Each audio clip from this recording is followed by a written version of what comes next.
고전번역대학원 도가철학 특강 오늘 마지막 영상 촬영입니다. 오늘은 전번 시간에 신선사상 관련된 얘기했었는데 그 뒷부분 간단하게 이렇게 설명하고 강의 마치도록 하겠는데요. 전번에 소개해드렸던 제가 출판했던 책 거기에서 제 3장 부분입니다. 거기 신선 얘기예요. 그러면 이게 신선에 대한 얘기가 전국 시대 중기에 널리 유포되었다라고 했는데 그렇다면 전국 시대 중기 때 왜 이렇게 신선 사상이 유행할 수 있었는가의 근거예요. 그래서 첫 번째로 이 근거로 중요한 게 뭐냐면 도론. 도가 철학은 우리가 잘 알고 있는 것처럼 천지 만물이 왜 이렇게 존재하는가를 도라는 개념을 가지고서 이렇게 설명합니다. 근데 노자 철학에 보시면 도는 부음이 포양 이렇게 돼 있거든요. 음과 양을 이렇게 감싸고 등지고 감싸고 있다 이렇게 돼 있어요. 그래서 도를 이렇게 음양으로 이렇게 설명할 수 있는 내용이 있어요. 근데 이거 음양이라는 것은 물론 이전에 고대 중국 사회에서는 육기라고 설명합니다. 밝음, 어둠, 응달, 양달 기본 뜻이 그런 것들인데 이 음양이라는 것이 결국 뭐예요? 기입니다. 기. 이 기를 통해서 천지 만물을 이렇게 설명합니다. 그러니까 간단해요. 천지 만물이라는 것이 수많은 형태의 다양한 모습으로 존재하지만 그것들이 가지고 있는 공통된 속성이 기라는 겁니다. 최근에 일본학자의 글을 봤었는데도요, 마루야마 선생의 글인데, 거기에서도 보면 그분도 이제 기를 가지고서 천지 만물을 설명하는 이런 방식으로 이렇게 얘기합니다. 그래서 사실 21세기 현대 사회에도 저도 마찬가지고 기가 뭔가 설명 못 합니다. 지금 매우 애매해요. 아직 기에 대한 깊이 있는 연구가 안 돼 있습니다. 그래서 몰라요. 예를 들면 인간의 몸에 경락이 있다고 그러잖아요. 현대 서양 의학으로는 경락이 뭔지도 아무것도 모릅니다. 그 의미가 어떻게 중요한가. 근데 이 경락이 동양 의학을 하시는 분들이 보면 우리의 온 몸에 경락이 이렇게 흐르고 있어요.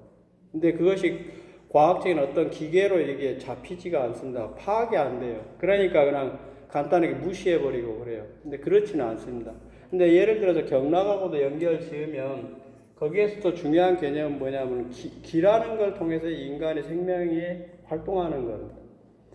그래서 도하고 이 두 번째 기. 누구나가 천지 만물이라면 누구나 무엇이 되었든지 다 뭐예요? 도에 의해 생겨나고 그 자신이 이렇게 도를 가지고 있다고 하잖아요. 노자는 그걸 덕이라고 하는데 한비자 같은 데 보면 왕필도 그걸 갖다 썼는데 한비자는 뭐예요? 이게 덕이하라 이렇게 돼 있거든요. 덕이라고 하는 거 얻은 것이다. 뭘 얻은 거겠어요? 도를 얻었다라는 거고 우리 자신이 도를 우리의 본성으로 이렇게 가지고 있는 거예요. 그것을 덕이라고 부릅니다. 그래서 이거는 기본적으로 이렇게 두 개의 형이상학적 배경에 형이상학적 이론이 이렇게 돼 있으니까 그렇다면 천지 만물이 나오고 모든 것들이 속성이 같다라면 내가 어떤 방법을 강구하기만 하면 이 몸의 기운을 영원히 보존하면서 이 몸으로 영원히 살 수 있지 않겠는가 이런 생각을 할 수 있잖아요. 그것이 이제 배경입니다. 그 다음에 나오는 것이 비슷한 거예요. 음양오행.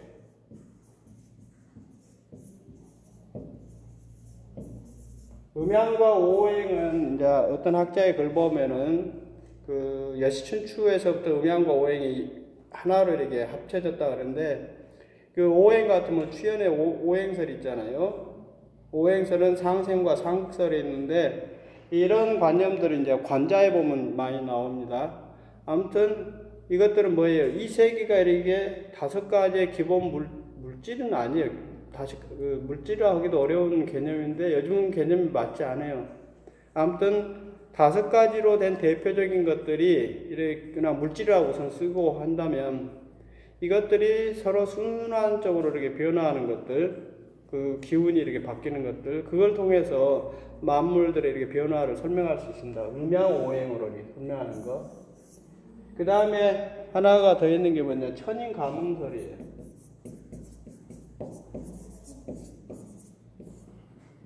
이거는 우리가 많이 아는 사람은 기본적으로 동중서 얘기하는데, 동중서는 그 앞에 있던 사상들을 이렇게 이어받아서 이렇게 표현한 것 뿐이에요. 그래서 나의 몸은, 우리는 여기 현대 과학적인 사고 방식에 기울어져 있어서 이것은 나이고 저것은 남이다라고 자타를 이렇게 자꾸 구분하는데, 음양론 또는 도의 세계, 도가 철학식으로 세계를 이해한다면 이 세계에 존재하는 모든 것들은 서로 상관성을 가지고 있습니다.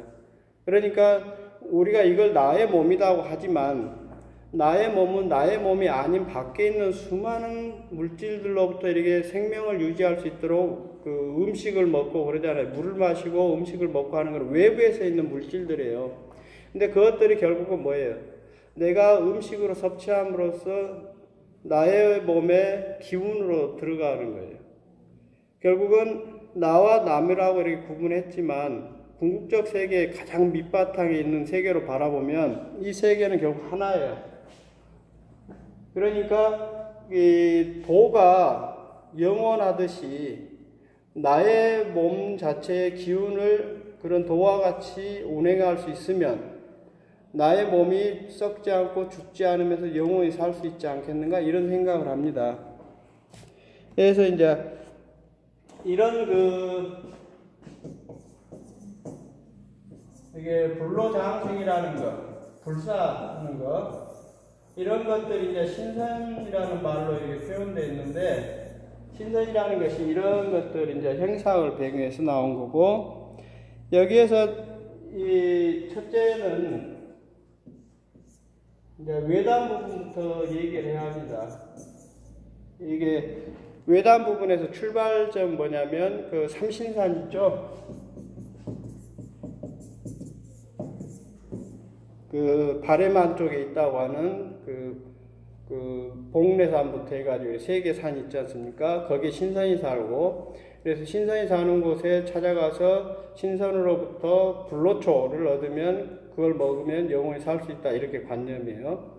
근데 그걸 수없이 많은 시도를 하지만 결국 실패를 합니다. 그리고서 나온 것이 이제 단약을 만드는 외단이 나와요. 물질로서 도를 만드는 거예요. 도가 물질화되는 것이 외단입니다. 그래서 이제 수은을 중심으로 이렇게 만들고 그래요. 근데 그게 다 실패하죠. 결국은 아무튼. 근데 이것의 이제 배경이 하나 또 뭐가 있냐면, 그러면 신선이 사는, 예를 들어서 지금 신선이 어디에 산다, 이상적 세계에 산다 했는데, 그러면 신선이 사는 세상은 어떤 모습일까, 이렇게 생각해 보세요. 그러면은,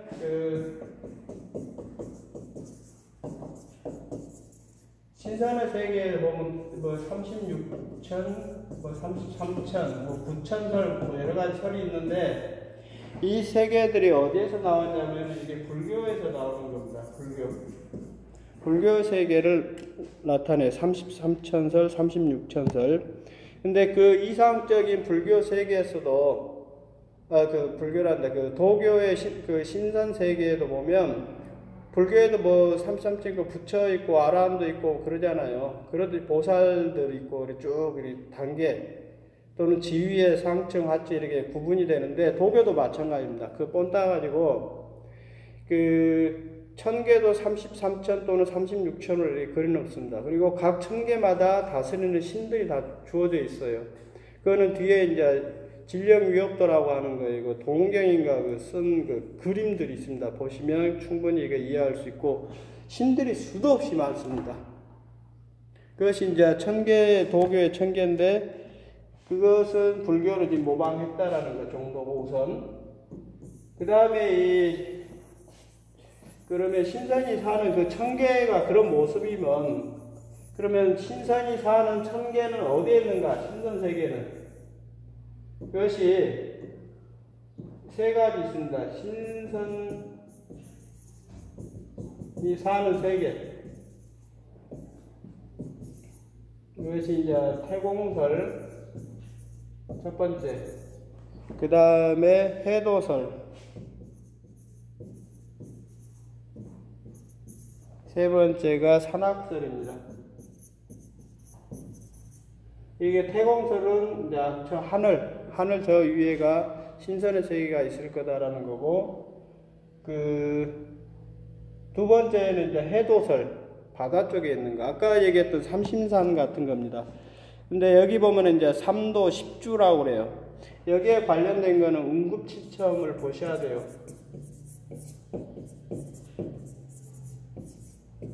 운급칠첨에 보면은 이제 삼도 십주라 해가지고 세 개의 섬과 10개의 그 대륙 이렇게 큰 땅을 이렇게 표현해 놨습니다. 그거는 그 배경을 이해하시려면 그 중국 고대인들의 지리관념을 이해해야 돼요. 근데 그 예를 들면 그 산해경이라는 책, 곽바이가 주석을 붙인 거, 산해경 같은 데 보시면 동쪽으로 얼마를 갔더니 어떤 나라가 있고 그 나라 사람들은 어떠더라 이렇게 쭉 써져 있어요. 그래서 복잡하게 이렇게 지리를 펴놨는데 재밌는 것이 뭐냐면 이게 구주로 이렇게 했을 때 보면 중국에는 9개의 구주, 이 9개의 땅 중에 중국은 하나에 불과합니다. 그리고 나머지 이렇게 8개가 또 있어요. 그 넓은 천하가. 이건 그냥 어떤 근거 없는 관념이다 이렇게 이해할 수도 있지만 그 당시 사람들은 중국의 우주의 중심이고 중국 밖에 이렇게 작은 몇 개 오랑캐 나라들이 이게 둘러싸였다라고 이렇게 이해했던 사람들한테 중국과 같은 그 넓은 땅이 이 세상에는 8개가 더 있다라고 하는 이런 지리관념을 갖는다라는 건 굉장히 다른 거예요. 의미가 있는 겁니다.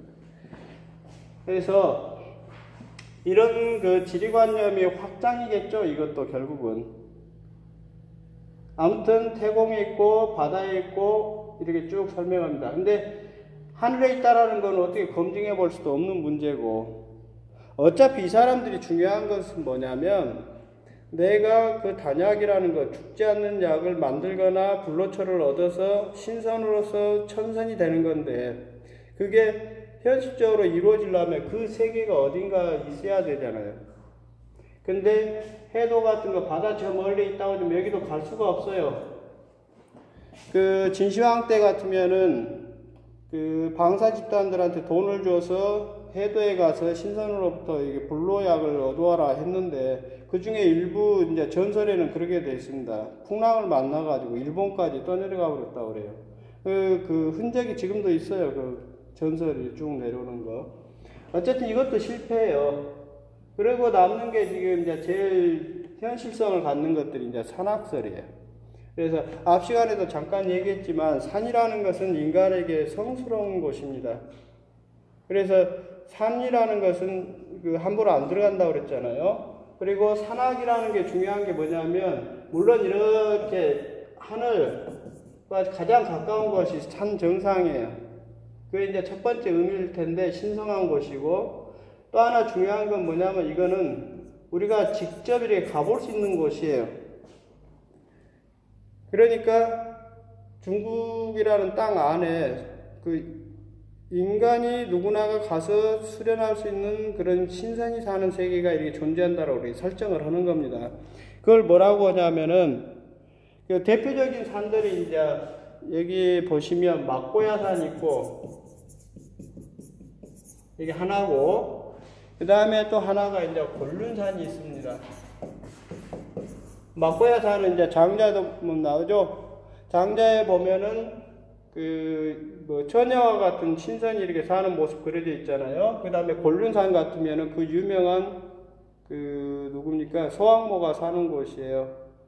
그리고 그 다음에 현실적으로 나오는 게 뭐냐면 이게 동천복지라고 그래요. 동천은 이제 통하고 똑같습니다. 이게 동자가. 이거는 통이다라는 뜻인데, 동천복지. 그 다음에 복된 땅이에요. 그래서 동천은 10개, 10대 동천이라고 하고, 여기는 72복지가 있습니다. 그래서 중국 안에 있는 많은 산들, 근데 지금도 마찬가지예요. 도사들이 뭐 옛날에 고대 왕조에서 도관을 지어요. 그 도사들이 사는 곳, 불교는 절이라고 그러잖아요. 사찰. 근데 도교에서 그 만들어 놓은 그 사찰을 도관이라고 부릅니다. 거기 보면 그 도사들이 많이 모여 살고 그러는데 그런 지역들이에요, 다. 옛날에 그리고 그 지역들은 신선들이 그 담당해서 그 지역을 관리한다라고 되어 있습니다. 그래서 여기 10대 동천하고 그 36소 동천 이렇게 나눠진데 여기가 됐든지 간에 결국 산악설 아래에서 보면 우리 인간이 누구나가 신선이 되고자 한다라면 이런 곳에 가서 돌을 닦고 그러면 재밌는 거 옛날 글들 보면 하늘에서 뭐 노자가 나타나가지고 무슨 기이한 책을 전해줬다 그런 것도 있고 동굴에서 수련을 하는데 동굴 벽에서 이렇게 금색으로 돼가지고 그 어떤 책의 이렇게 내용들, 도교 이제 책이겠죠. 그런 것들이 나타나서 그걸 외워서 책으로 남기고 그랬다. 그런 것들이 수도 없이 나옵니다. 물론 거짓말이겠지만 그것들이 뭐냐면 산악에 이 신선들이 있고 거기에서 수련을 통하면 신선과도 만나고 이렇게 교류할 수 있다. 그런 내용들이에요. 근데 여기 다 뭐가 근거냐, 중요한 게 뭐냐면 나의 운명을 누구에게 맡겨놓고 의탁하는 게 아니고 스스로 나의 생명, 나의 운명을 내가 결정하겠다라는 것이 도구의 매우 강한 점입니다. 이게 신선사상이긴 한데요. 그래서 나머지 부분들은 다음에 이제 기회 되면 하도록 하고요. 기본적으로 이게 신선 얘기들이 이런 내용들이 주를 이루고 있습니다. 이상으로 마치도록 하겠습니다.